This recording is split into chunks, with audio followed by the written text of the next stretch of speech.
Eto na yata yung araw na sobrang saya ko bilang isang Aita katutubo nagkakaroon tayo ng blessing na mga ganito. Kaya nagpapasalamat ako kay Lord dahil more blessing ang natatanggap natin. Alam nyo bang hindi lang ako nakakatanggap ng gantong opportunity bilang isang katutubo. Marami rin sa ibang lugar ang may community ng mga katutubo. Gaya na lang ni Kuya Roland na taga Porac, Pampanga. Si Kuya Roland lang naman ang kauna-unang Aita na nagtapos ng medical technology. Kaya naman sobrang na-amaze talaga ako sa kanya na sana balang araw ay makilala tayo dito sa social media. Kaya naman nagpapasalamat ako dahil napagsasabay ko yung trabaho ko at pagko-content ko. Yan ang kagandahan sa mga katutubo, talented. Gaya na lang ng Aita Brothers na nakulab ko rin sa Pampanga. Indo irikam ako. Sobrang authentic. No. Oh my God! Sabay ganun eh, sabay.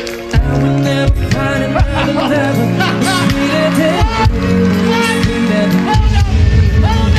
And I will never find another lover more precious than you. More precious than you.